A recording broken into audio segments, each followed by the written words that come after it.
بكتاب مولانا الجليل لاحت لنا قصص الزمان، عبر وآيات حوت نورا أطل على الجنان.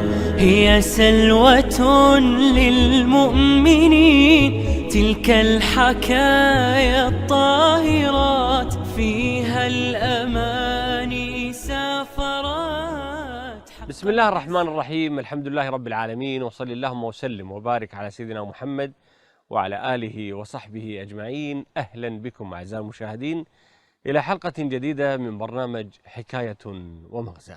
اليوم سنكون مع الجزء الرابع مع غزوة أحد في سورة آل عمران. نقف مع هذه الآيات ونبحث عن المغزى في ثنايا هذه الحلقة. انتصر المسلمون في غزوة بدر، وذلك بفضل الله سبحانه وتعالى في يوم الفرقان، يوم التقى الجمعان. هذه الهزيمة التي حلت بكفار قريش ألحقت بهم آثار نفسية، وأرادوا أن يسترجعوا قوتهم ومكانتهم في أسرع وقت، وأن يعودوا لقتال النبي صلى الله عليه وسلم وصحابته الكرام في مدينة رسول الله. فقرروا أن يغزوا المدينة، وكتب الله سبحانه وتعالى بين النبي صلى الله عليه وسلم وبين كفار قريش غزوة أخرى ومعركة أخرى، هي غزوة أحد.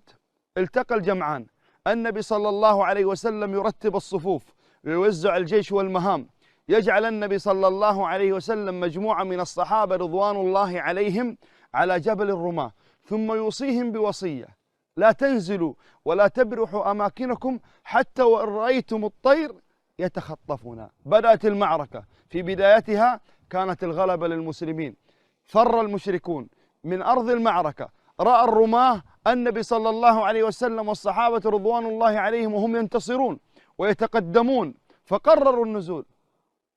قال لهم قائدهم: لا تنزلوا، استجيبوا لأمر رسول الله صلى الله عليه وسلم. فلم يسمعوا له، نزلوا. فحينما نزلوا وترك الجبل استغل خالد بن الوليد رضي الله عنه وأرضاه قبل الإسلام هذا الموقف، فأدار من خلف الجبل واستحل هذا الجبل، وبدأت المعركة من جديد. فقاتل المشركون المسلمون، وقتل عدد كبير من صحابة النبي صلى الله عليه وسلم، وشج رأس النبي صلى الله عليه وسلم، وكسرت رباعيته، وانتهت هذه المعركة وقد خسر النبي صلى الله عليه وسلم 70 من صحابته قتلوا في هذه المعركة، منهم سيد الشهداء حمزة بن عبد المطلب رضي الله عنه وأرضاه. في هذه الغزوة، غزوة أحد، التي فيها من العبر والعظات ما لا يعلمه إلا رب الأرض والسماوات. ولقد صدقكم الله وعده إذ تحسونهم بإذنه حتى إذا فشلتم وتنازعتم في الأمر وعصيتم من بعد ما أراكم ما تحبون، منكم من يريد الدنيا ومنكم من يريد الآخرة، ثم صرفكم عنهم ليبتليكم، ولقد عفا عنكم، والله ذو فضل على المؤمنين.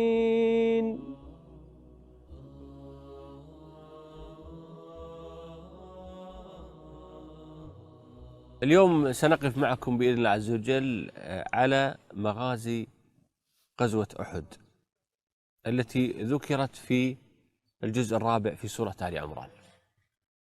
لما تستعرض هذه الغزوة المباركة وسيرة النبي صلى الله عليه وسلم فيها، تعرف مقدار ما فعله النبي صلى الله عليه وسلم من أجل أن يبلغ هذا الدين، من أجل أن يصلنا هذا الدين كما نزل من السماء. يقاتل بيده صلى الله عليه وسلم، أعظم من خلق الله وأفضل من أرسل الله محمد صلى الله عليه وسلم، يقاتل بيده، يشج رأسه وتكسر رباعيته، حتى قال الرسول صلى الله عليه وسلم: كيف يفلح قوم شجوا رأس نبيهم صلوات ربي وسلامه صلى الله عليه وسلم. من المغازي اللي نستفيد منها في هذه الغزوة مخالفة النبي صلى الله عليه وسلم. النبي صلى الله عليه وسلم جعل نفر من الصحابة على جبل الرماة، قال لا تبرحوا أماكنكم ولو رأيتمونا تتخطفنا الطير. تقصد عدم مخالفة النبي؟ عدم مخالفة النبي صلى الله عليه وسلم. فلما بوادر المعركة كانت كأن الغلبة للمسلمين، رأوا شيء من الغنائم فنزلوا، وكان قائدهم يأمرهم أن لا ينزلوا. فجاء خالد بن الوليد فصعد على جبل الرماة وقتل من بقي عليه، فقلبت في هذه الأثناء الغلبة للمشركين. والله عز وجل يقول قل إن كنتم تحبون الله. الله عز وجل يقول قل إن كنتم تحبون الله فاتبعوني يحببكم الله. ولا شك أن الصحابة كانوا يحبون النبي صلى الله عليه وسلم، ولكن هم بشر يخطئون ويصيبون. وأيضا من المغازي أحبابي في الله أن الإنسان يعني عندما ينظر ويتأمل في عدد جيش المشركين وعدد جيش المسلمين، والله يعلم أن الله سبحانه وتعالى قد أيدهم بنصره، وأن الله عز وجل كان معهم جل في علاه في تلك المعركة. ولكن أقدار الله عز وجل في تلك المعركة. العجيب أن كان عدد المشركين كم؟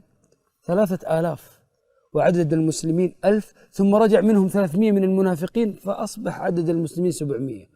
كما ذكر الله عز وجل وكم من فئة قليلة غلبت فئة كثيرة بإذن الله.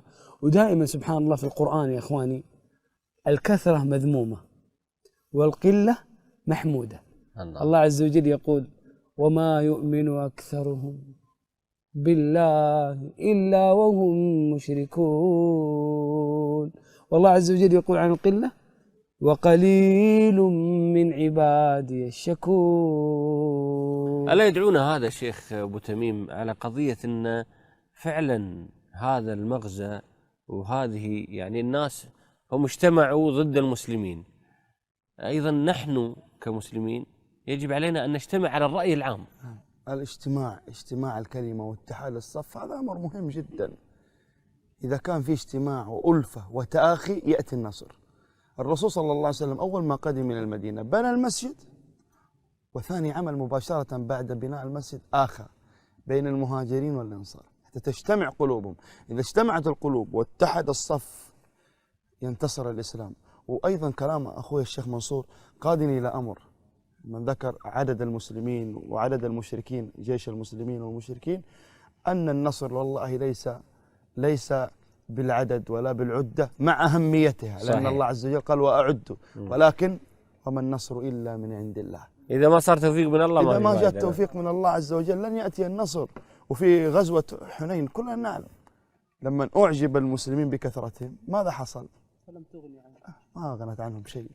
من المغازي الجميلة والعظيمة حب الصحابة للنبي صلى الله عليه وسلم. اللهم صل وسلم. في غزوة أحد مواقف عظيمة دلت أن الصحابة أحبوا النبي صلى الله عليه وسلم أكثر من أنفسهم. طلحة يفدي النبي صلى الله عليه وسلم بجسده حتى تصيبه السهام ولا يبالي، وأحد الصحابة يرى سهم على النبي صلى الله عليه وسلم فيضع يده فتشل ويأتي السهم في يده. موقف يؤلمني لإحدى نساء الأنصار بعد المعركة. طبعا هذه المرأة خرج زوجها وخرج أبوها واثنان من إخوانها وابنها كلهم لغزوة أحد. فلما انتهت الغزوة عاد المسلمون، النبي صلى الله عليه وسلم جريح شج رأسه وكسرت رباعيته، فقالت أين رسول الله؟ فقالوا لها قتل أبوك. قالت أين رسول الله؟ صلى الله عليه وسلم عليه. فقيل لها قتل زوجك. قالت أين رسول الله؟ فقيل لها قتل ابنك. قالت أين رسول الله؟ فقيل لها قتل أخاك. قالت أين رسول الله؟ قالوا هو هناك. قالت أرونيه. فلما رأته قالت كل مصيبة بعدك جلل. إيش المحبة هذه؟ أنس بن النضر رضي الله عنه وارضاه ما خرج مع الرسول صلى الله عليه وسلم في غزوة بدر، لأنه كانوا يعلمون أن النبي صلى الله عليه وسلم لم يخرج لغزوة. فحينما علم بانتصار المسلمين في بدر حزن شديد أنه لم يكن مع الرسول صلى الله عليه وسلم، فقال في نفسه وعاهد الله لئن لقينا المشركين ليرين الله عز وجل ماذا أصنع. بعدها بعام كانت غزوة أحد.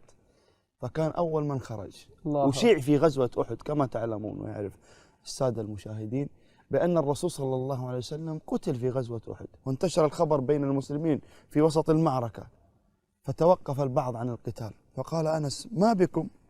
قالوا: لقد مات رسول الله. قال: إذن قوموا فموتوا على ما مات عليه. الله.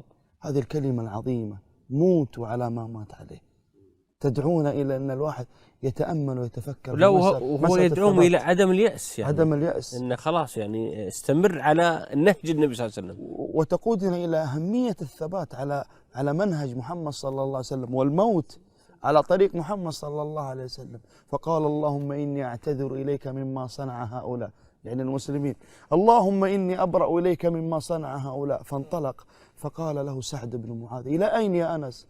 قال: والله إني لأجد ريح الجنة دون أحد. تدري يا شيخ فقاتل نايف، حتى قتل. تعجب من شجاعته. من الذي علمه الشجاعة؟ النبي صلى الله عليه وسلم، كان أشجع الناس. يقول علي: كنا إذا احتمل وطيس شدت المعركة، علي بن أبي طالب، احتمينا برسول الله يدفعهم عنا. سبحان الله، من أعظم المغازي تضحية الصحابة، تضحية النبي صلى الله عليه وسلم. شج رأس النبي صلى الله عليه وسلم، مات 70 قتل، يا الله، كلهم شهداء. وحمزة 70 من الصحابة، وأعظمهم سيد الشهداء من؟ حمزة رضي الله عنه. سبحان الله يا إخواني، حمزة رضي الله عنه. وسبحان الله يا إخواني، يعني هذا دلالة على ماذا؟ دلالة على تضحية الصحابة من أجل أن يوصلوا لنا الدين بكل سهولة وبكل يسر. وهناك أبيات جميلة يعني قالها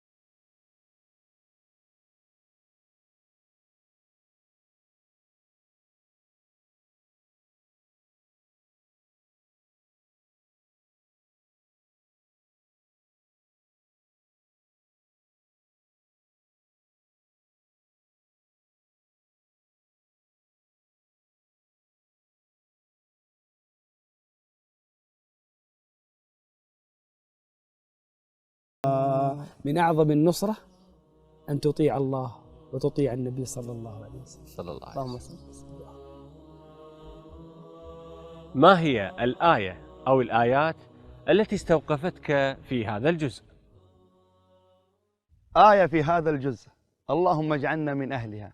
قال الله عز وجل فيها: وسارعوا إلى مغفرة من ربكم وجنة عرضها السماوات والأرض أعدت للمتقين. آية استوقفتني في هذا الجزء العظيم.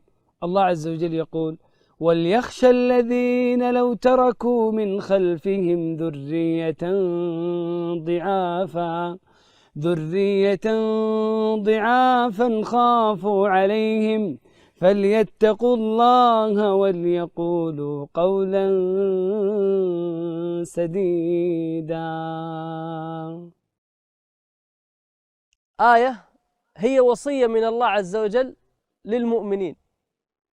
يقول سبحانه وتعالى: يا أيها الذين آمنوا اصبروا وصابروا ورابطوا واتقوا الله لعلكم تفلحون. هذه هي الآيات التي استوقفتهم. يا من تشاهدنا الآن، ما هي الآيات التي استوقفتك في هذا الجزء؟ شاركنا الآن عبر هاشتاج حكاية ومغزى. بهذا أعزائي المشاهدين نصل وإياكم إلى ختام هذه الحلقة، على أمل اللقاء بكم قريبا في برنامج حكاية ومغزى، والسلام عليكم ورحمة الله وبركاته. بكتاب مولانا الجليل لاحت لنا قصص الزمان، عبر وآيات حوت نورا أطل على الجنان، هي سلوة للمؤمنين تلك الحكايا